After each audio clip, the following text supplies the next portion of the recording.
Good day mga ka-works at mayroon akong bagong project ulit ngayon to. Ito ay muffler ng Honda Beat. So yung gagawin ko dito ay kakalkalin ko siya.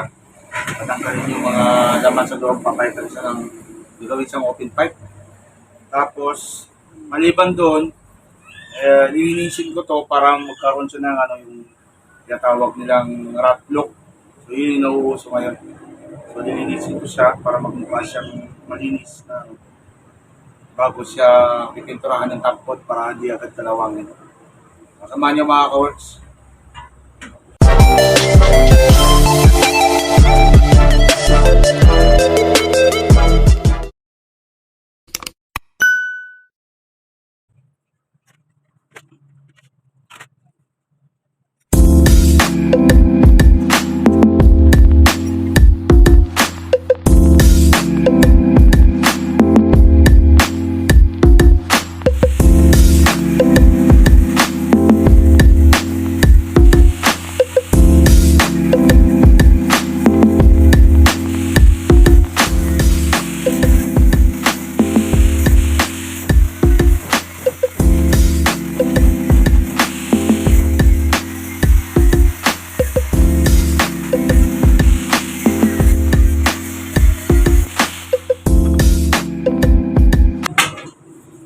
So yun mga ka-works, yan yung tatanggalin natin yung mga laman yan sa loob.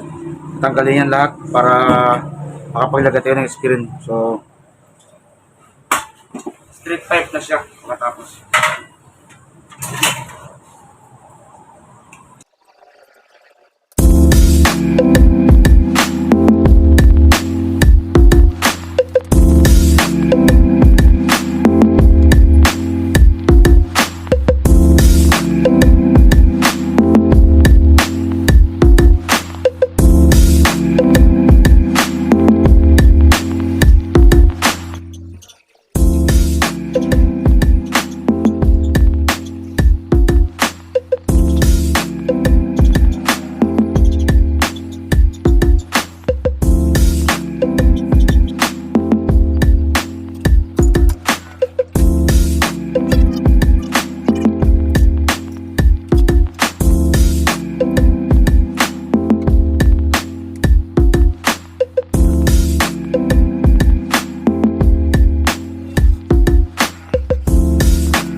Ayan mga ka-works, nabuo na.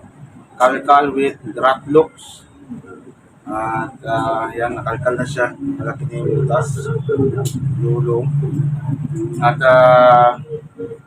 rat look na siya. Malinis na siya. Meron siyang konting design. So ayan mga ka-works. At ginabi na ako. Pero okay na rin. Baka yung mga iba pang mga video na gagawin ko mga ka-works. At maraming salamat po sa mga nanood na kantas mo bye-bye po sa akin. At sa mga nag-subscribe at saka nag-views ng aking mga video. Maraming salamat po at God bless po sa inyo lahat. At sa mga hindi pa po nakapag-subscribe sa akin, click nyo lang po subscribe at malaking tulong po para sa akin.